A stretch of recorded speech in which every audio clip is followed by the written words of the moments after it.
This is Between the Brackets, a MediaWiki podcast, episode 63, June 23rd, 2020.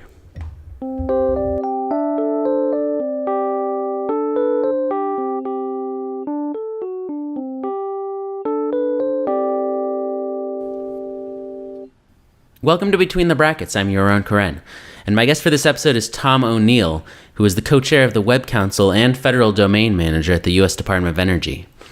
He's also the Lead Curator and Ambassador of the Department of Energy Wiki, Powerpedia. So, Tom, welcome to the program. Thank you for having me. Where are you located? I'm located in the Washington, D.C. area. Currently teleworking, as most of the rest of the federal government. But typically downtown D.C., about half a mile from the White House, is where the department's headquarters is. Yeah. When's the last time you were there at the office? March. I went in as often as I could. I enjoy my commute, and I bike commute, and so it's I enjoy the exercise, and I've definitely missed it. Sure. Oh, you biked there or something? Yeah, I bike to work. Cool. That's really nice. I hope you'll be able to do it again soon. I guess I should mention it. There were riots in Washington, D.C. not that long ago, as in many cities in the USA and Europe. So I should ask you, were either the area where you live or where you work affected? I don't know about my office. I just haven't been there. But I am in the suburbs of Arlington, and so I was not affected. Yeah, okay. I guess it didn't reach Virginia at all, or that part of Virginia. Personally, I think these riots are directly connected to the lockdown. I don't think there's any chance that there would be this kind of mass rioting unless it were preceded by 2 months of, mass unemployment and social isolation. That's not really related to anything. I just want to say that. But if you have any thoughts on that, I'd be curious to hear. No thoughts. All right. So moving on, you're the Lead Curator and Ambassador of Powerpedia. What is Powerpedia? So Powerpedia is DOE's official internal wiki. It was created over 10 years ago and is accessible to all of DOE. That includes our 17 national labs, our power marketing administrations, our other DOE facilities, including our environmental cleanup sites, our nuclear production plants, and other field sites that are across 30-odd states. It was created to provide a unifying force for the department and a central repository of information for employees and contractors. It is built by employees and for employees. And we are very excited and that we are able to use the open source MediaWiki software, and also the many extensions and other enhancements that have been created by the community. Sure, yeah. Well, we'll get into the MediaWiki and all the technical stuff. Before that, how did you end up working at the Department of Energy? So I had been working for Earthlink doing tech support after college, and then there was an opportunity to help support the secretary's office. I did that for 5 or 6 years, and then had an opportunity to switch to become the web content manager for energy.gov, and I held on to that role for a number of years until my coworker retired, and I took over her responsibilities, managing the back-end infrastructure, and then eventually also Powerpedia. Yeah. So when you said secretary, you mean Secretary of Energy? Yes, the Secretary of Energy. Yeah, yeah. There's some weird drama with Earthlink involving Scientology and like a scam that got a lot of employees out of a lot of money. I don't know if you were involved with any of that tangentially or something. I never heard about that. Oh, okay. My sister coincidentally was also working at Earthlink and stayed on longer than I did, so I'll have to ask her about it if she heard anything about it. She was she had started with Mindspring, which is much more of a .com laissez-faire type of environment, and apparently it became much more corporate when Earthlink took over and bought out Mindspring. Yeah, okay.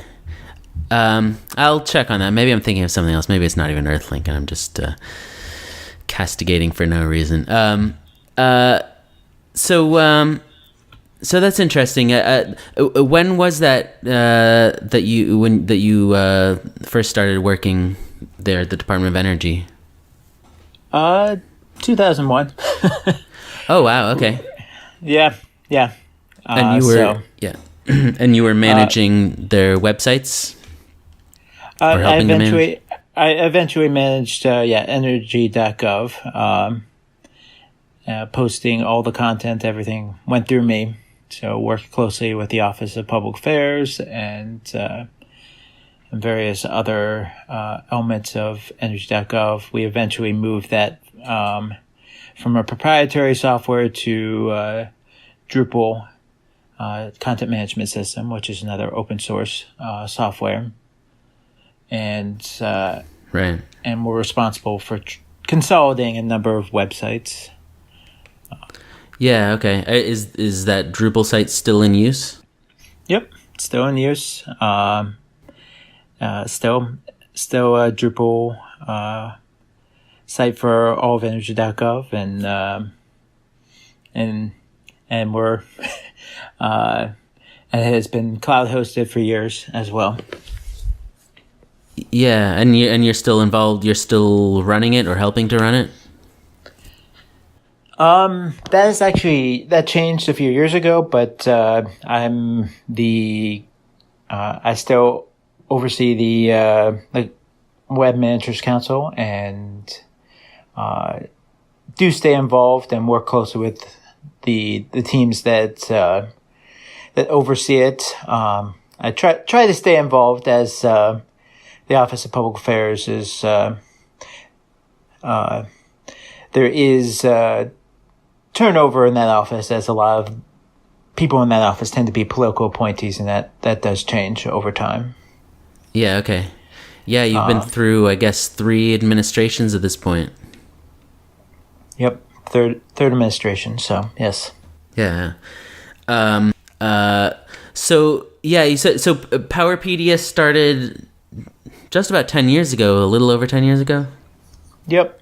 There was something called Snowmageddon, and it was stood up the servers, and it was officially approved by the Secretary of Energy at the time, in January 27th, 2010. We marked that date as its birthday, and we actually just had a celebration to mark the 10th birthday, and we had an auditorium. We had speakers, including people from other agencies, and it was live streamed on energy.gov. Oh, cool. Yeah, Snowmageddon, you mentioned that it seemed, I think I remember that. It was just a big snowstorm. I guess it was 10 years ago, or in the winter. What's the connection between that and the Powerpedia launch, or is it just coincidental? It was the same time. Well, I think it was. I was not directly involved at the time, but my understanding was that it gave those involved in the time for those involved to get the server set up and iron out all the kinks. Oh, okay. So if it hadn't been for that giant snowstorm, it might have taken a few months longer or something. That's been my understanding, and as I said, I wasn't directly involved at that time. Yeah. Okay. Oh, very good. I don't know what it means, but it's good that it happened, I suppose. So yeah, how did Powerpedia come about? Were you involved in the decision to create it? I was actually not, but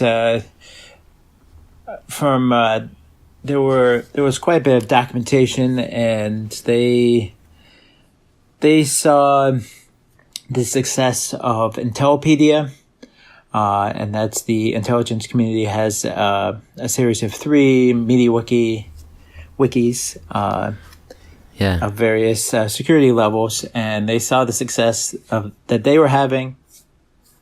In particular, 2 individuals from that team won a Service to America medal. Wow. And yeah, that's like the federal government equivalent of like the Oscars. And for their work, and that encouraged, I think that also played a role in MediaWiki as a technology, and saw the way that they were able, that tool, MediaWiki as a tool was being utilized to bring those different agencies together in a common platform, along with other tools as well. But what was known as Web 2.0 at the time. Yeah. And so they wanted to see if we could replicate some of the success that they had, being that we are geographically spread out across the country. Yeah. But Powerpedia is just one wiki, I assume, as opposed to 3. Correct. Yes, we are. It's completely unclassified. Yeah. Have any of you won any awards for it, by the way? No, nothing like a Sammy. No. Yeah, it's been. I mean, people recognize the importance, and we often hear a lot of people who are quite appreciative of the wiki, but I don't remember being particularly recognized for that, for the work of the wiki. We did borrow somebody from the intelligence community, and they did win the Secretary of Energy's Appreciation Award for their work. Man! I personally have not received that award for that purpose. That's sad. You're giving out recognition all the time, but nobody's. You're not getting any. I know how that is. No, just kidding. But that's good. You get to this. I don't know, forget it. So I know Powerpedia is big and it's getting a lot of usage, but what are some statistics about its usage so people can get a sense for how big it is? So we have 60,000 articles. I know I thought of everything but pulling the latest stats, and I will pull them up in a second. But so we're getting about averaging about 500,000 views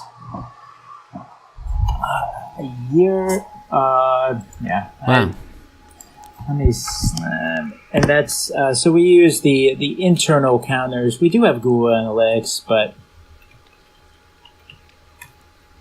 I don't know. I like the counters that appear on the pages themselves. Okay, yeah. And I know we had to re-enable that, and Mark Hirschberger helped. He created an extension that allowed it to do that. Oh, okay. Yeah, his name has come up before on this podcast, even though he hasn't been a guest yet. Yeah, right. At some point, maybe 5 years ago, the MediaWiki took out the hit counters from each page, but there are extensions that support it. Yeah. Yeah. Since we reached in February. Yeah, we've had 56,000 views since February 9th. So. And we have 64,000 pages, 360,000 edits, over 21,000 uploaded files, 4,700 registered editors, almost 2,000 discussion pages, 11,500 articles. Wow. Yeah, that's amazing. Is it? I mean, as always with these things, there's a power distribution or something, no pun intended, where there's a small group of people who do most of the work.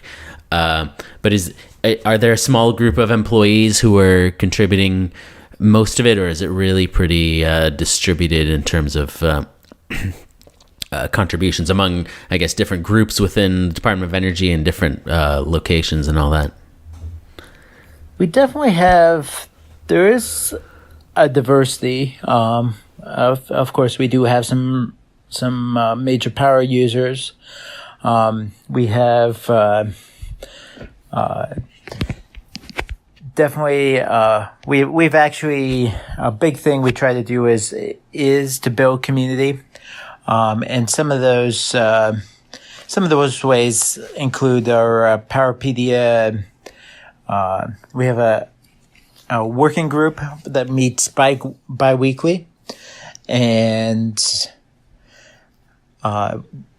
that's both continual training as well as we ask them for direction and how the wiki can be improved, and we try to have them have a sense of ownership.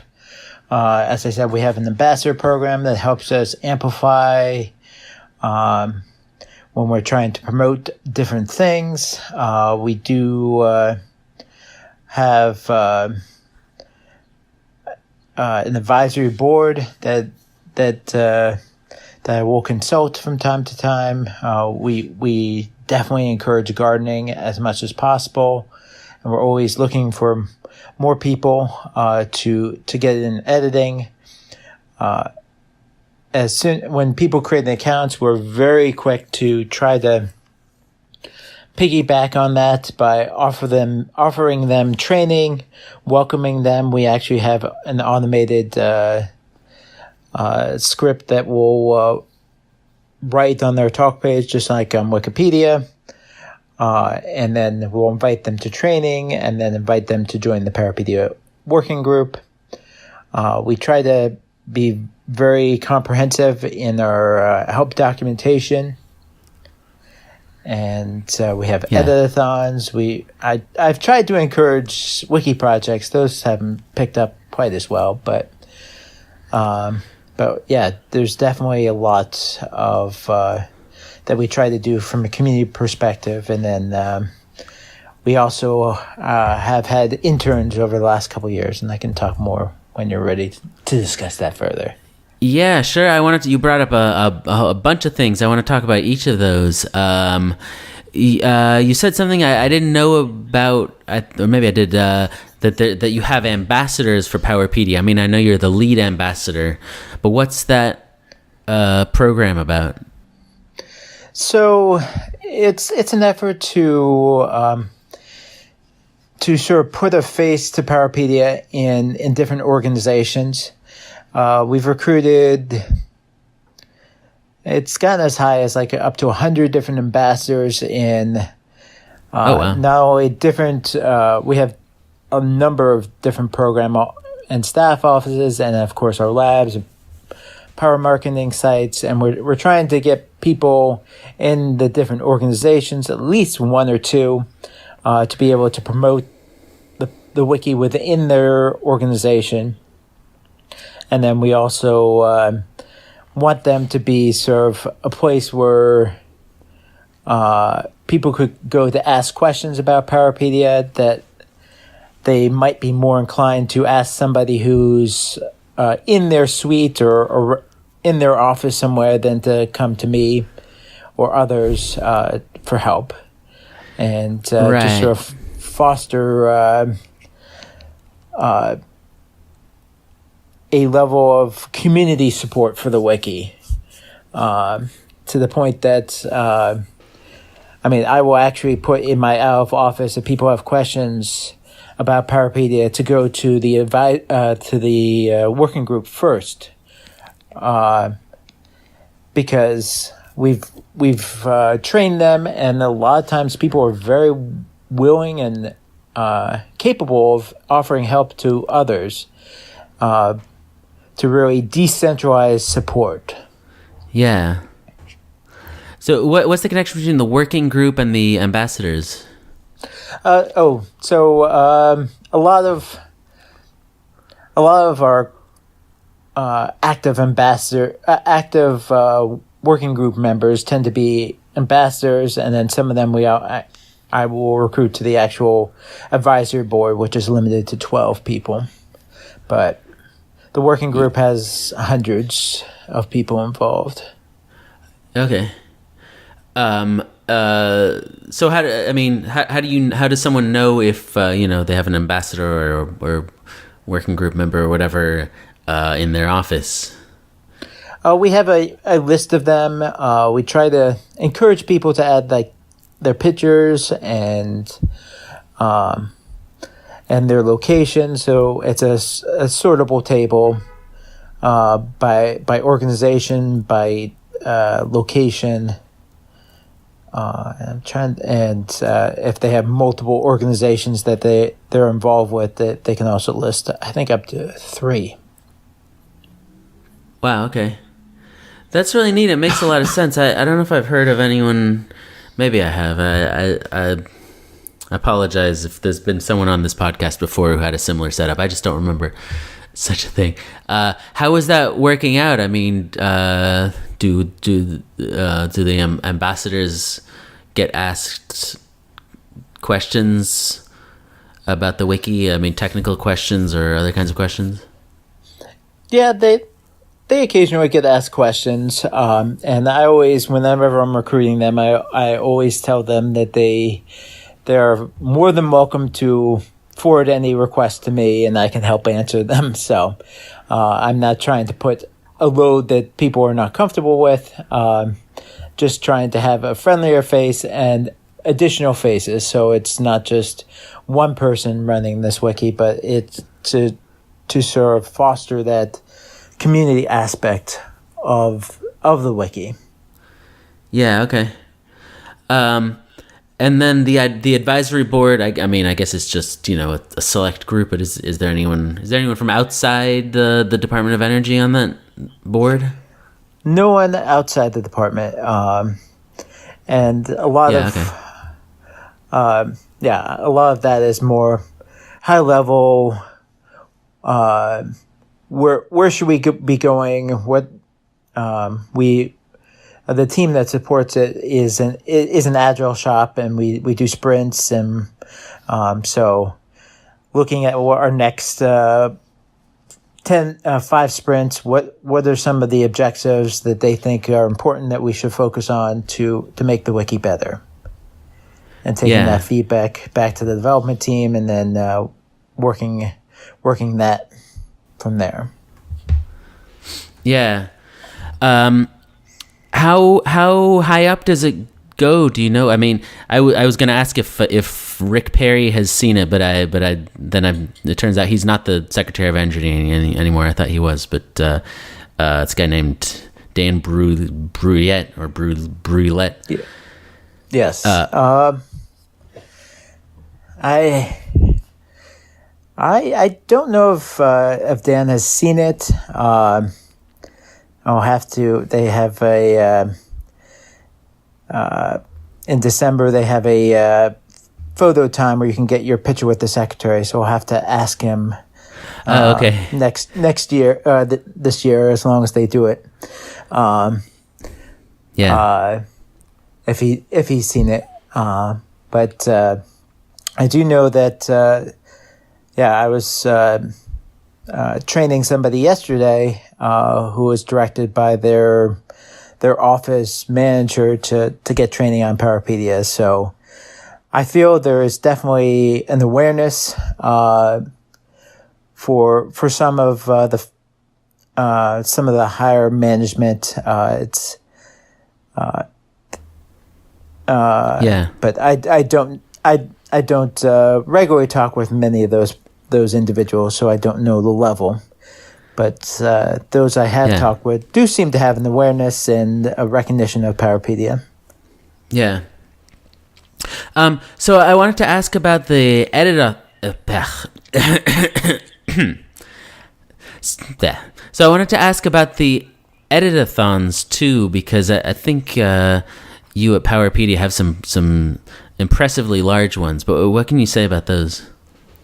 So the editathons have, of course, been focused on just Powerpedia content, but trying to echo some of the some of what is done in the Wikipedia world and other wikis. And most recently, we tried to piggyback off Global Accessibility Awareness Day and encouraged people to add alternative tags to images, adding not just using bold, but actually creating section headings, also trying to add categories, working on improving our official categories list. Things along those lines was what we focused on in the most recent editathon.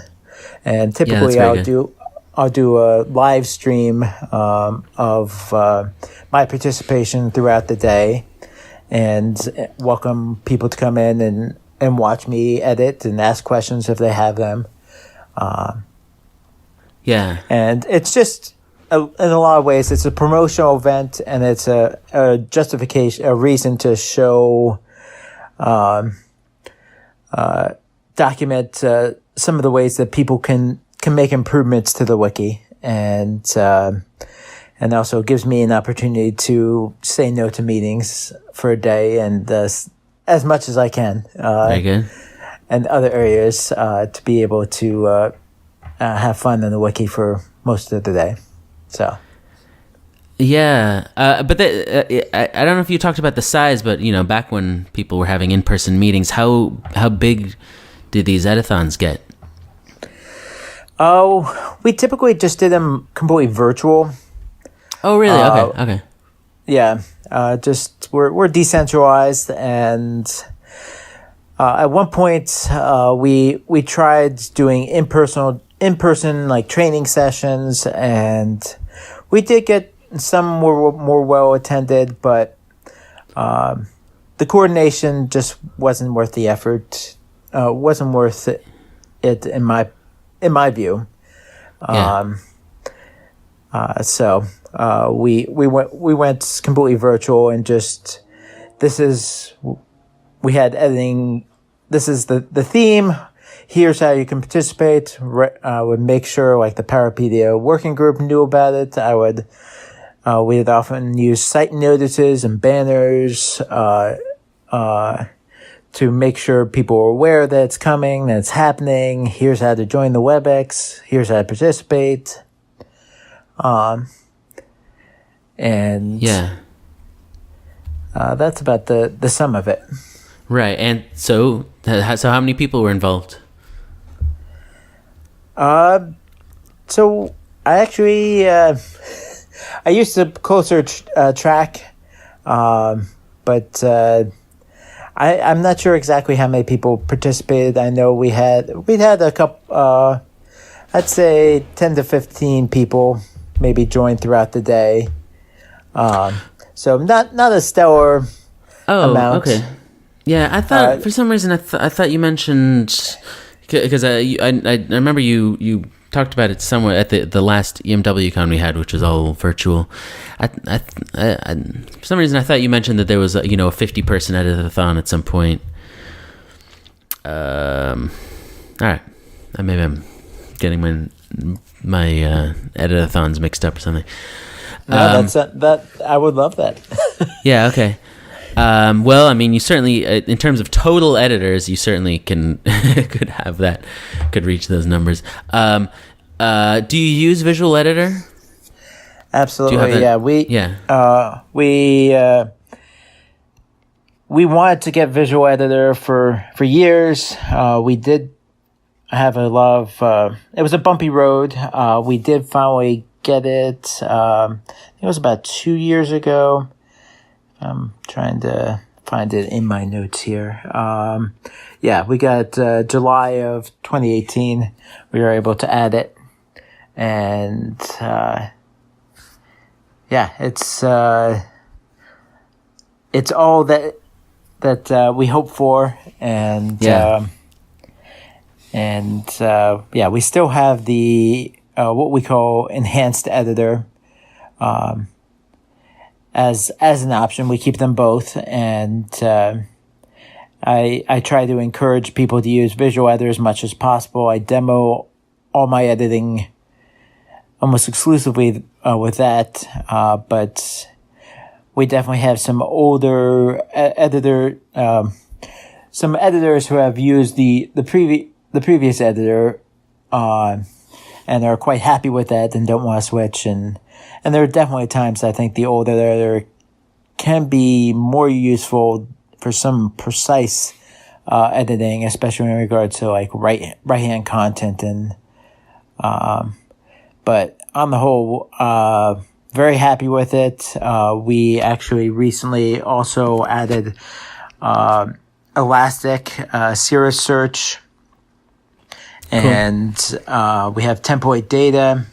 Not all of our templates have data at this point, but most of the key ones should have that, and I think the combination of the three is really impressive and has greatly enhanced the wiki. Yeah, template data lets you have the little pop-up forms within Visual Editor to let you edit the parameters of any infobox template. Exactly. Yeah, it's cool. I mean, I'm one of those people who might never switch off of Wikitext. I've really gotten used to it, but I can certainly see the appeal, and it's interesting to hear that always that Visual Editor is useful because within the Wikimedia world, it's still controversial. Because people say it's too slow or something, although it could be that for Wikipedia articles, which tend to be massive, it's a different story than internal wikis. Have you seen any? Was there any obvious impact once you introduced Visual Editor on editing volume or number of editors, that kind of thing? Yeah, at one point I was more closely tracking that sort of data, and I'd be happy to get back to you on that. But I don't think I ever did the analysis as I once did. I have been given the other responsibilities as well, and so okay, right. I examined that as much, but I think from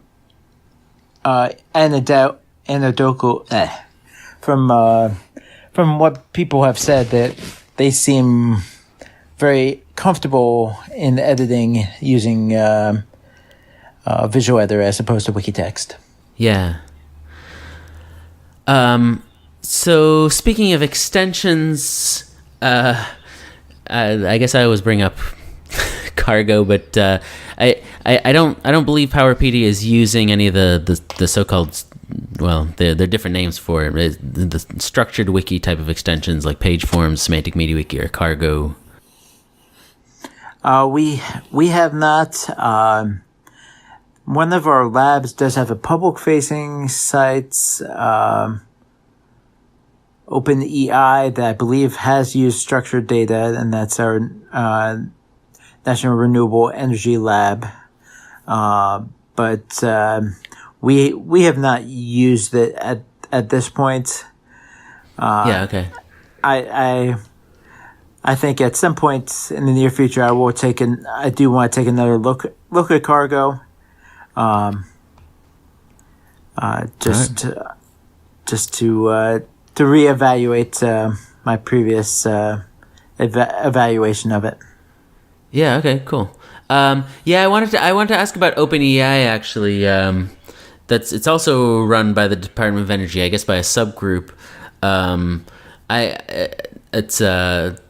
believe it stands for Open Energy Info, and it's a public wiki, unlike Powerpedia. I actually have some involvement in that. I helped them out with it a little bit because, at least at the time, it was using forms and semantic MediaWiki. I think it still is. And actually, I think it was launched. Well, it was launched, I believe, in late 2009. So maybe just a month or something before Powerpedia. I don't know if there's a connection there, if that's just coincidence. Do you have it? There might have been some correlation. I mean, Powerpedia, I think, was stood up in October, but if they launched a month before or so, yeah, I would think it was probably cooking in the books, cooking for a while. To my knowledge, there was no correlation between the two, but yeah, I was not involved.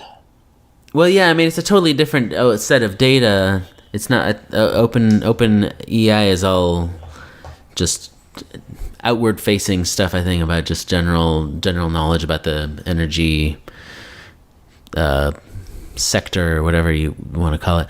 Have you had any involvement with that wiki? Is there any communication between the two? There's we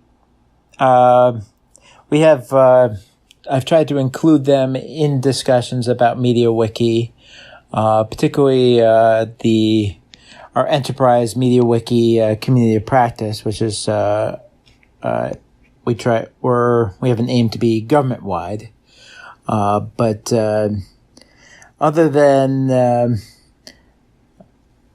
having them in one of our options to create a link, we have you can in your wiki links we have one of those for OpenEI, but that's about the extent. Oh, okay.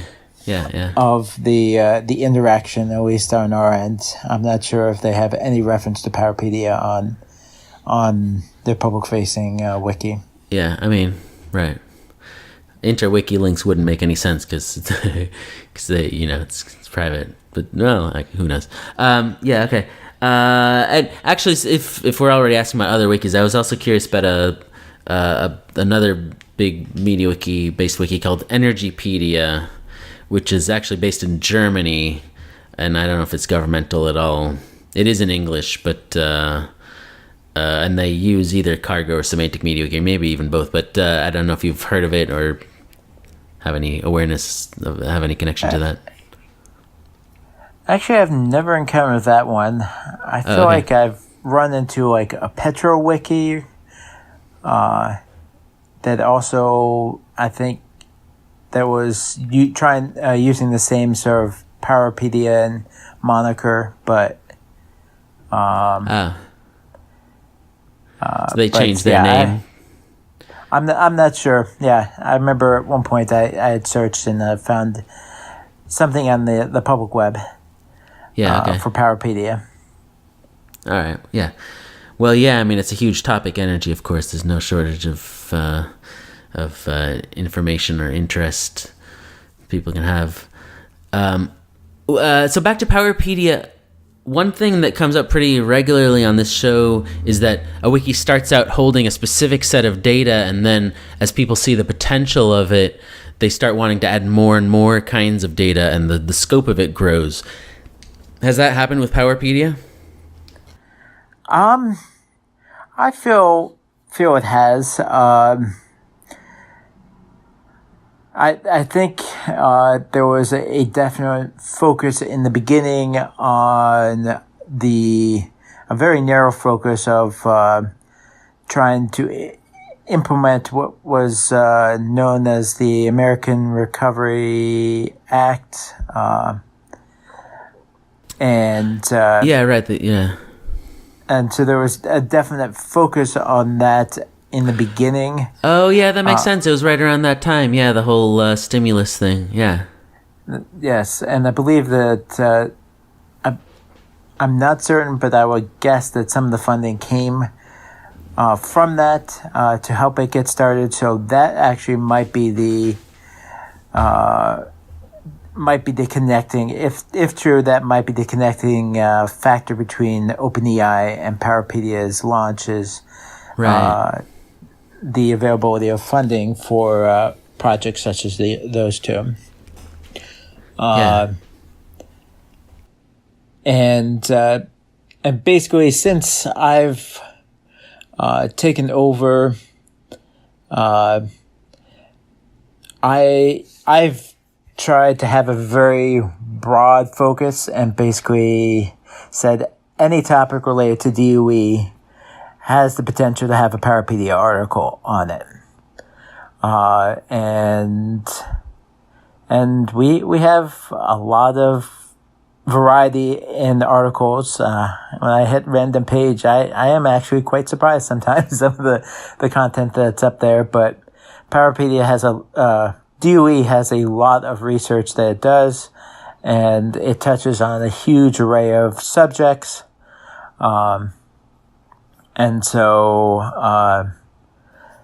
yeah, it's definitely been, so I would say, yes, there has been a change in scope and to a much broader scope than some of its original content. Yeah.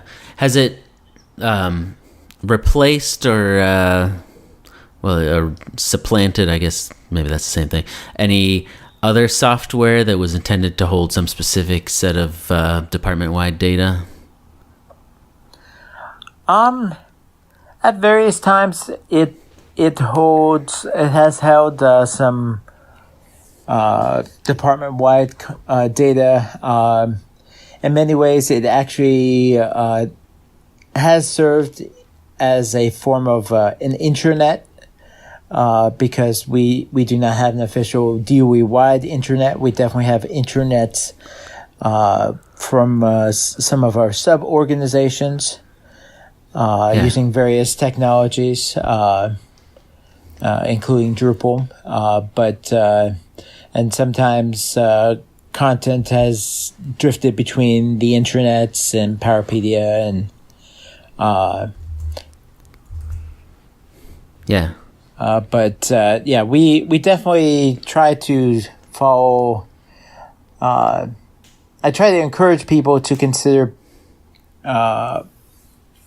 Powerpedia to replace existing processes, and that's one of Intellipedia's 3 core principles was to replace existing processes. I encourage that, and I've always seek new ways to use the wiki and try to encourage others to do the same. Yeah, sure. I hope so. As the lead ambassador.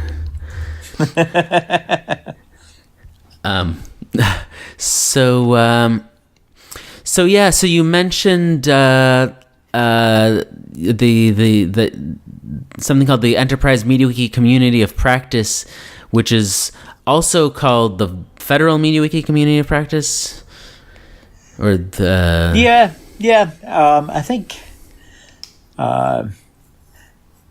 I think we're officially Enterprise. Okay. I sometimes think of it as both names. It was basically an outgrowth of Wikimedia. So I was asked to present and then be part of a panel on government wikis at the State Department's Tech at State portion of Wikimania. And at that time, I met others in the federal space who are also using MediaWiki. And at the time, we talked about trying to get together, and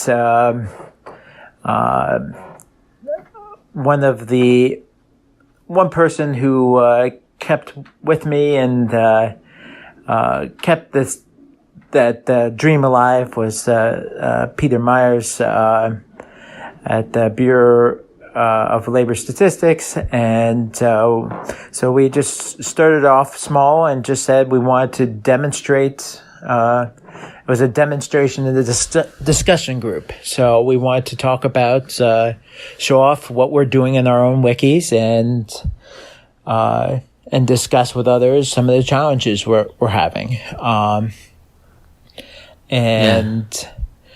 Eventually we did work with GSA and got an official listserv, and they have a communities of practice, and so we were able to rebrand ourselves as the Enterprise MediaWiki Community of Practice. We probably were actually we'll be changing it to Enterprise Wiki Community of Practice, as to not be tech specific, but right now the vast majority of those are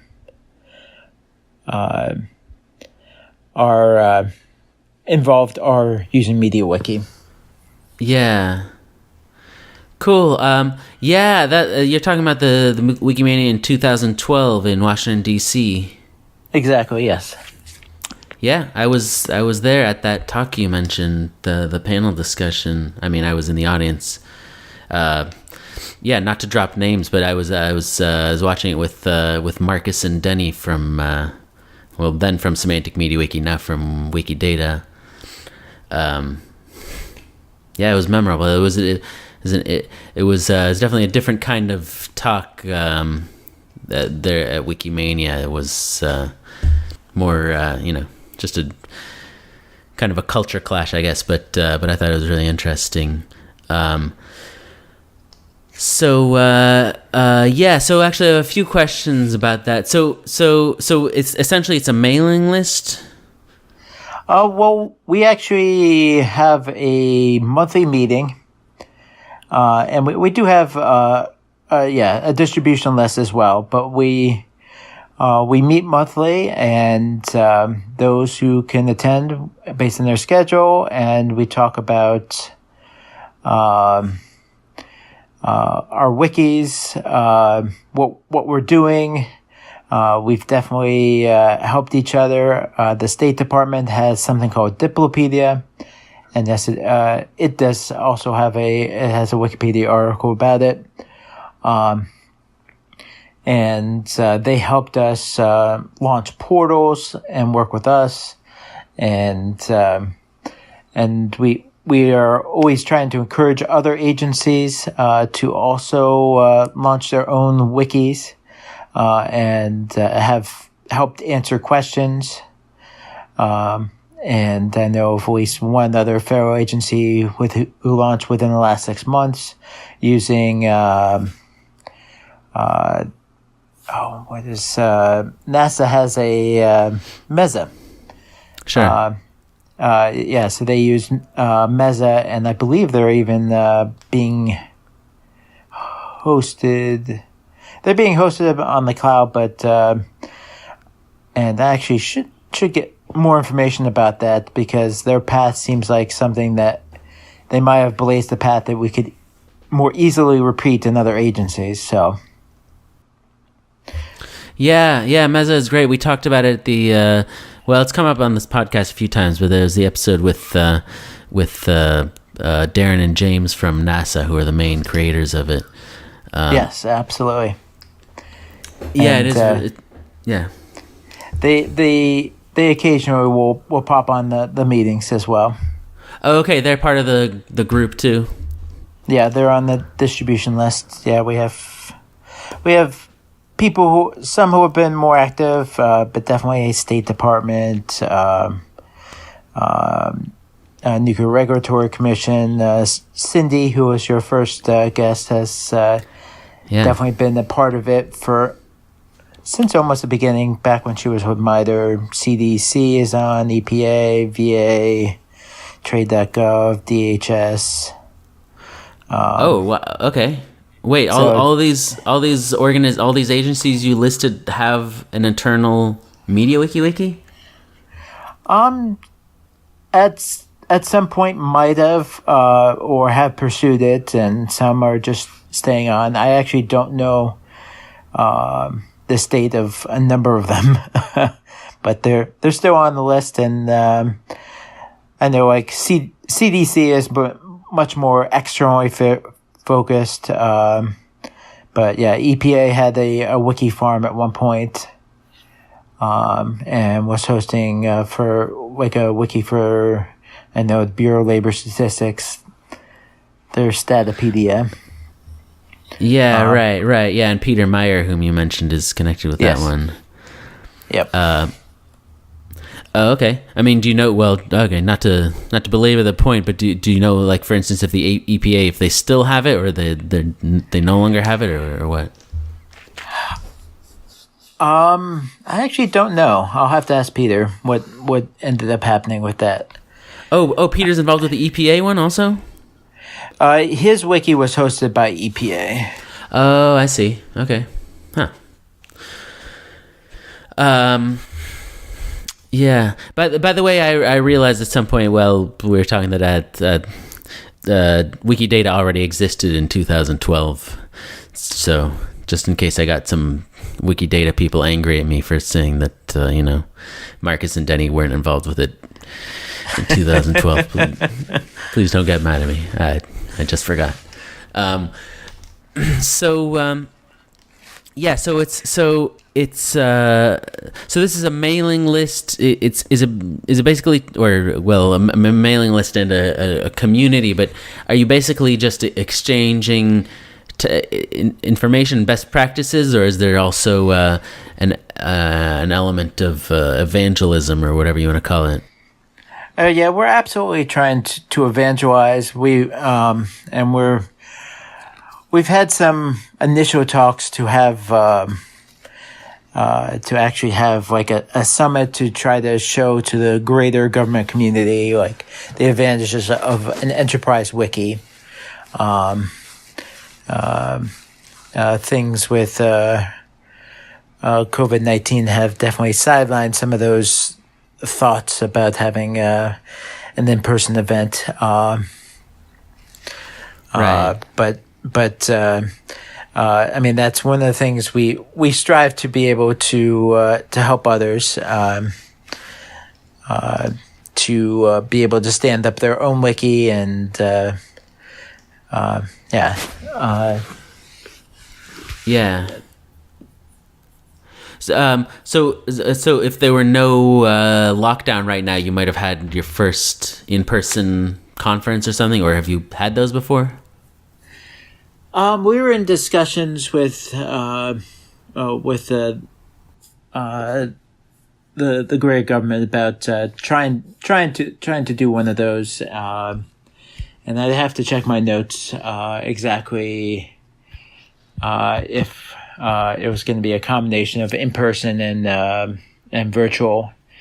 We were going to try to recruit some people from some speakers in particular to Darren and James. Yeah, we're going to try to recruit you to talk about Meza as one of the things because I think it is an extremely useful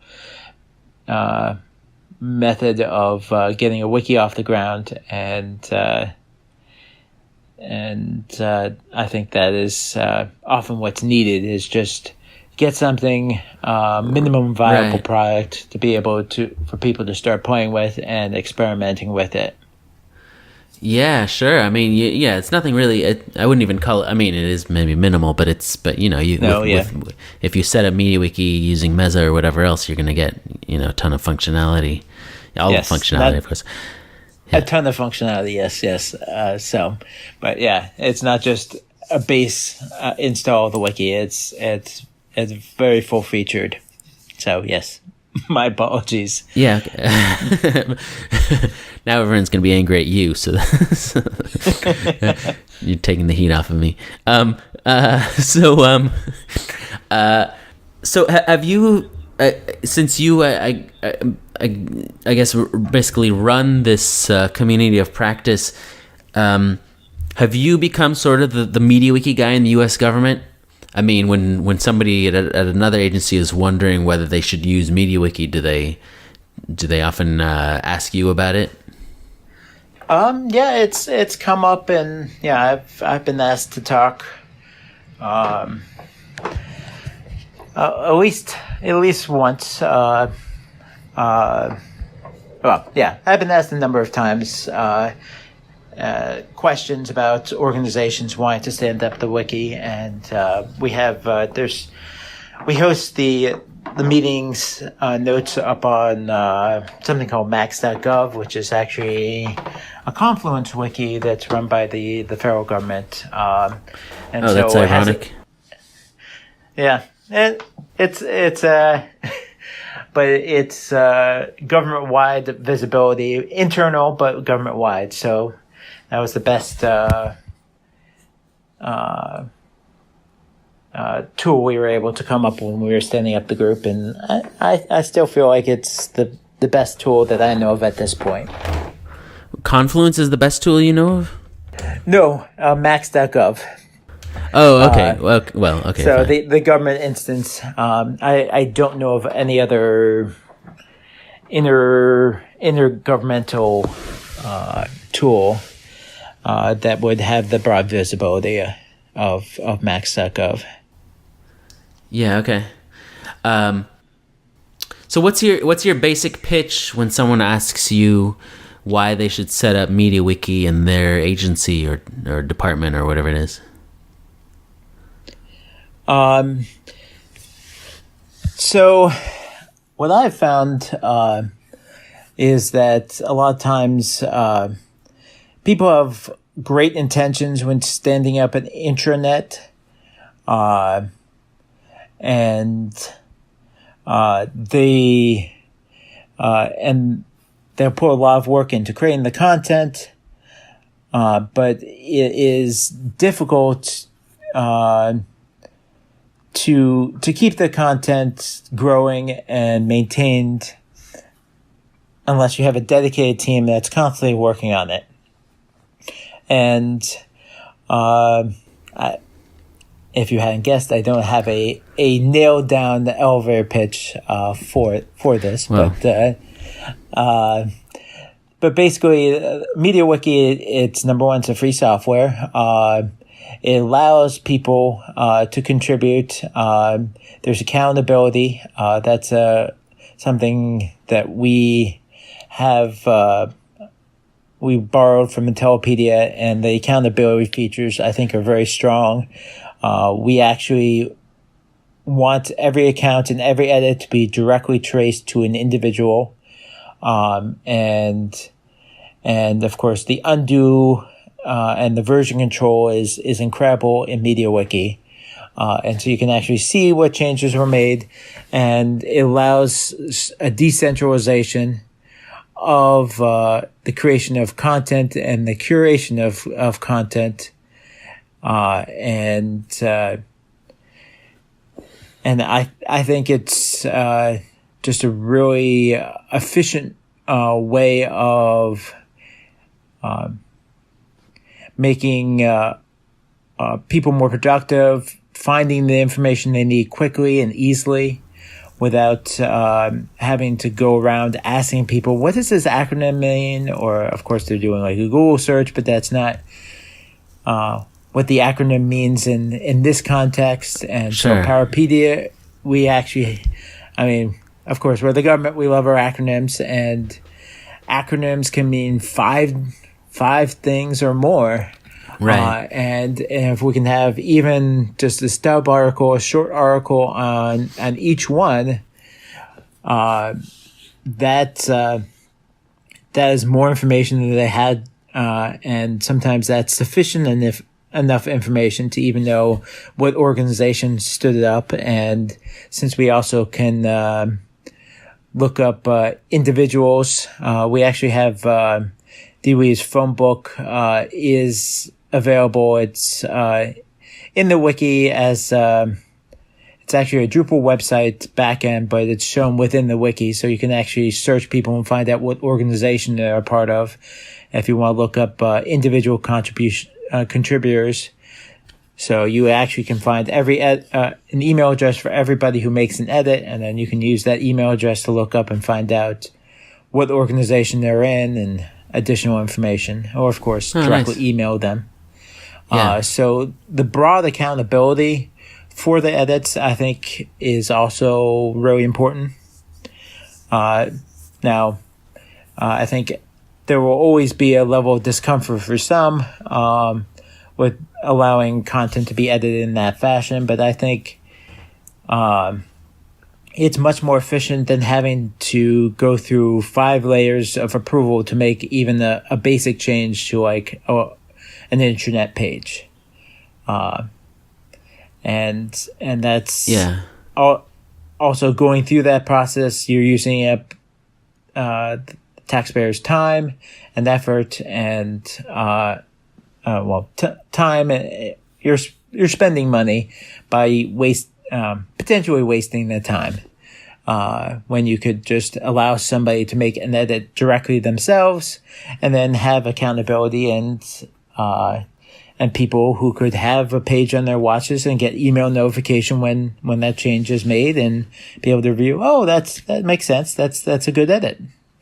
And that's all it is. In 5 minutes, maybe for each party, and you accomplish the same thing. And it also removes the level of frustration of having to jump through hoops to make those type of changes. Sure. Yeah.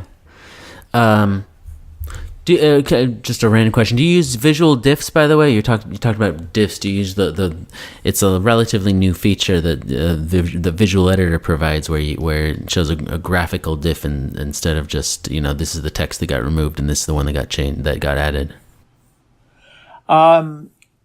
You can. It's not default, but you can see the difference with the visual editor. Yeah. Okay.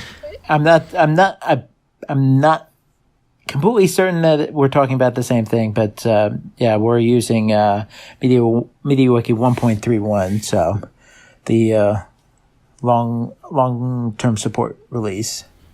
Yeah, it's there. Okay, well, anyway, I just think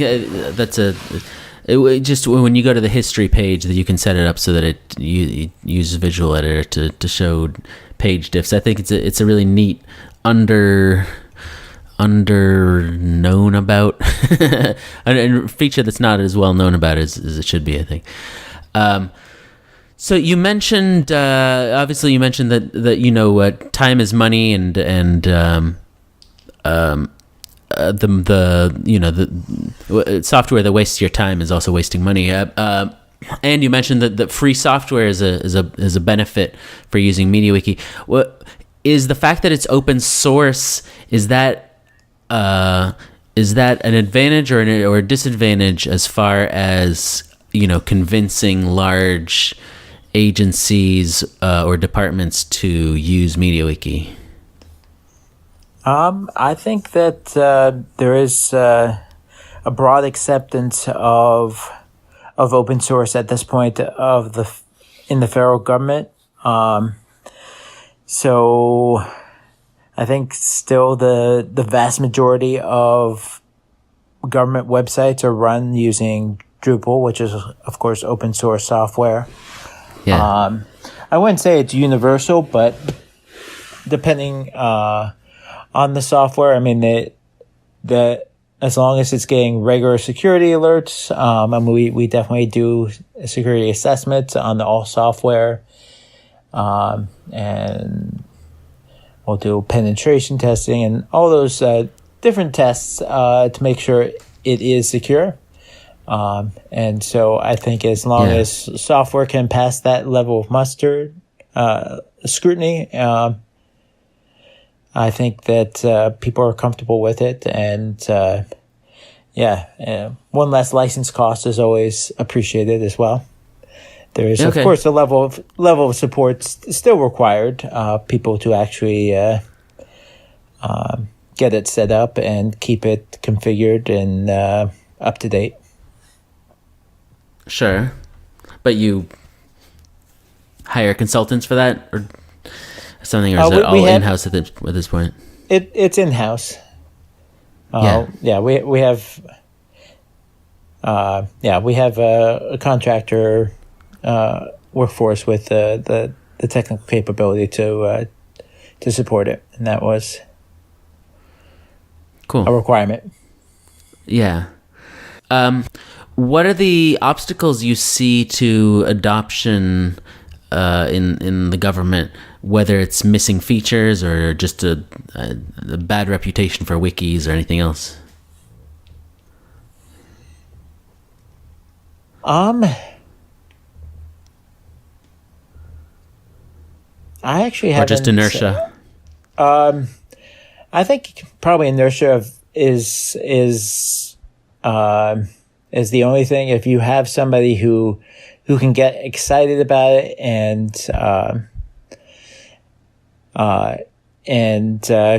can push for it, I think it could happen in any agency. So definitely try to be a conduit for people to learn about it, and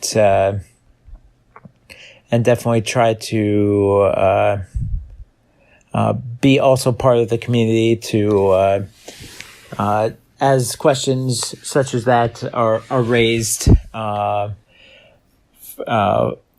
the Wikimedia Foundation and others. I try to use the enterprise wiki community of practice to amplify those opportunities, so people are able to have their voice heard if they see needs that are that need to be that could be better met by the software. Yeah. That's great. So can anyone join the Enterprise MediaWiki community of practice, or do you have to be, in the U.S. government and using MediaWiki or something? The target audience is definitely government employees. We have allowed some select individuals in, like MITRE and of course Cindy. I do also try to participate in the MediaWiki stakeholders group as well. As my schedule allows. So I feel like, and I try to, as best I can, when amplify any messages and sort of serve as conduit between those two groups.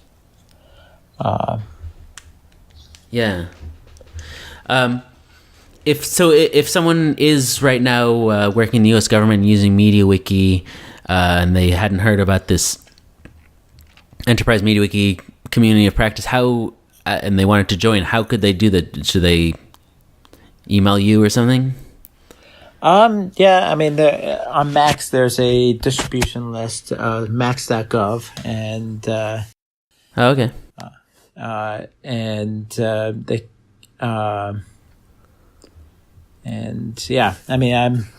not sure if I should give out my email address, but probably not. Yeah. Okay. Yeah, I mean, if that seems like a good barrier. If people don't know what max.gov is, they probably shouldn't be on this mailing list. So you said something interesting that you're thinking or you're planning to change it into just a wiki community of practice instead of MediaWiki specific. Which, I mean, it's got advantages and disadvantages. Obviously, there are some commonalities to running any wiki and any software. The downside is that you might lose the ability to, talk about specific technical issues involving MediaWiki.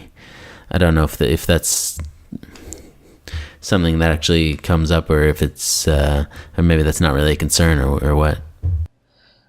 Well, yeah, I mean, I think I definitely have an interest in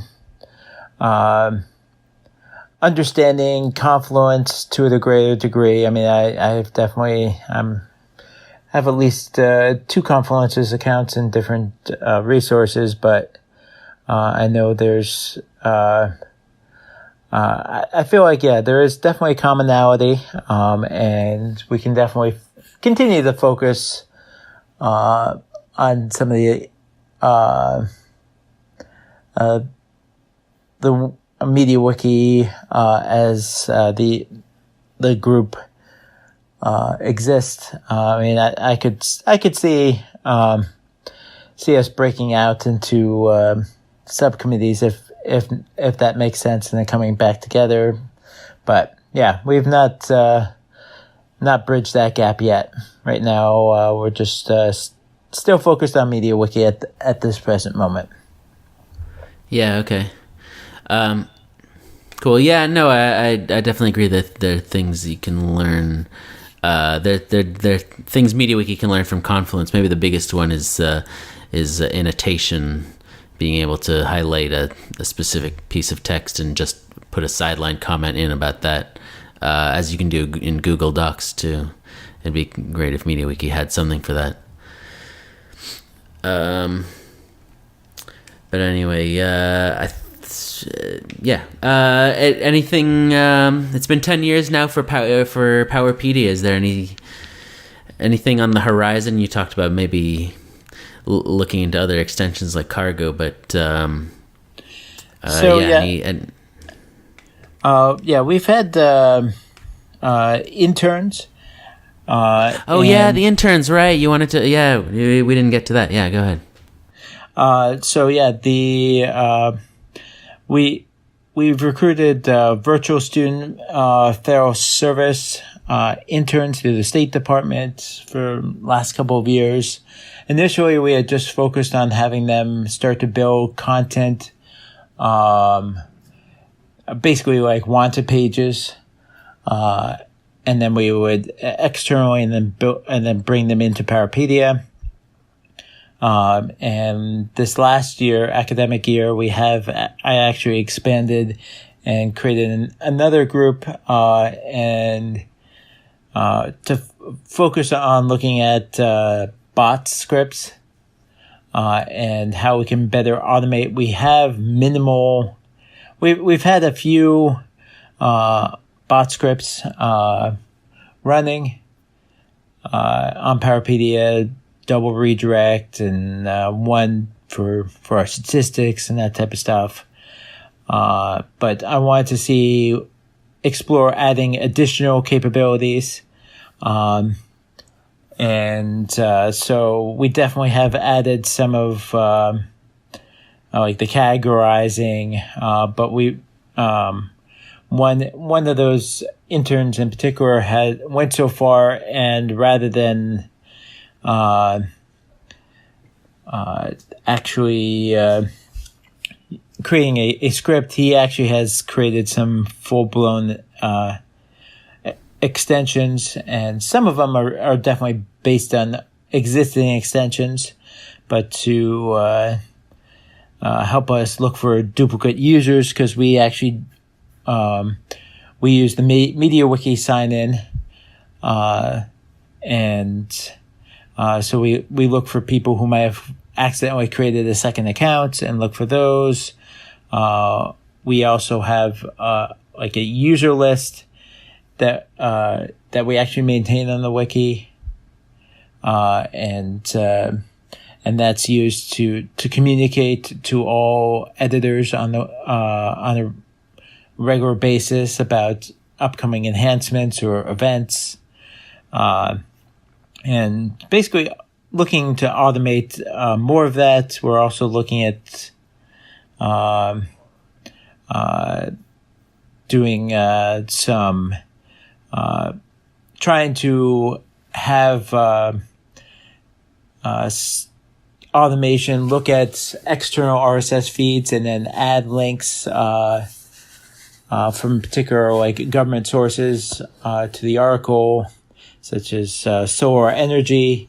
And so we put out one of our labs puts out some post about solar energy, and then we would add that link to the article on the Powerpedia post. And some of that enhancements is what we're looking to do, and we're going to see if we can do further, do more with bots even next year. Cool. Yeah. Was that the thing you wanted to talk about, related to interns? Yeah, that was. I mean, definitely. I'm definitely excited about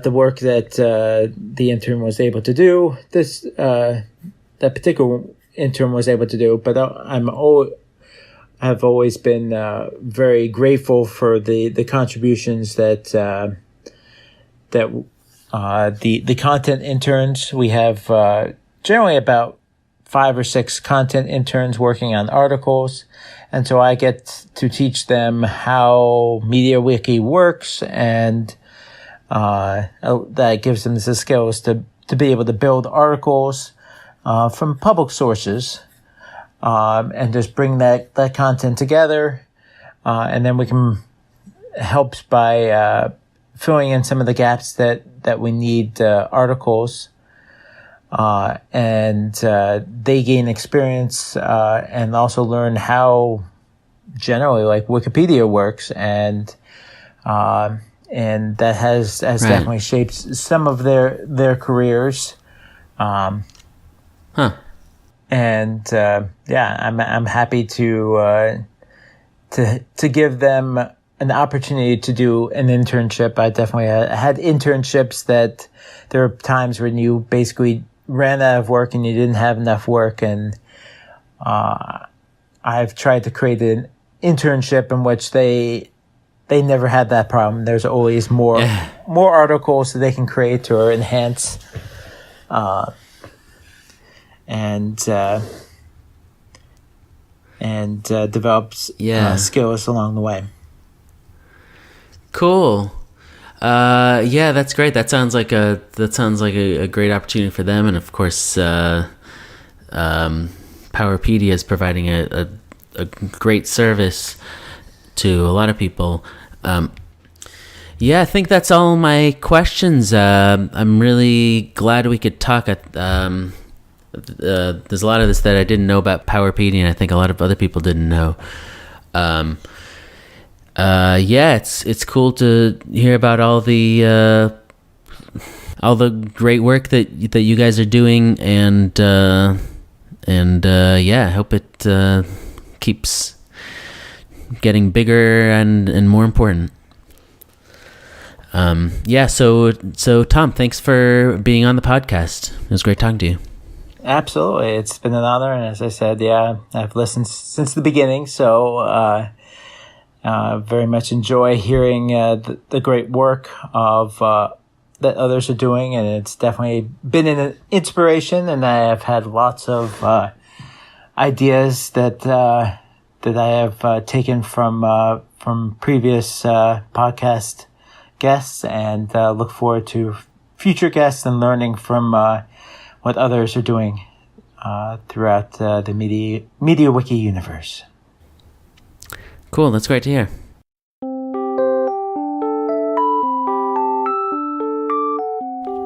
And this has been another episode of Between the Rackets. I want to again thank my guest, Tom O'Neill of Powerpedia, the Department of Energy. Thanks to all of you for listening. Stay productive, everyone, and I'll see you next time.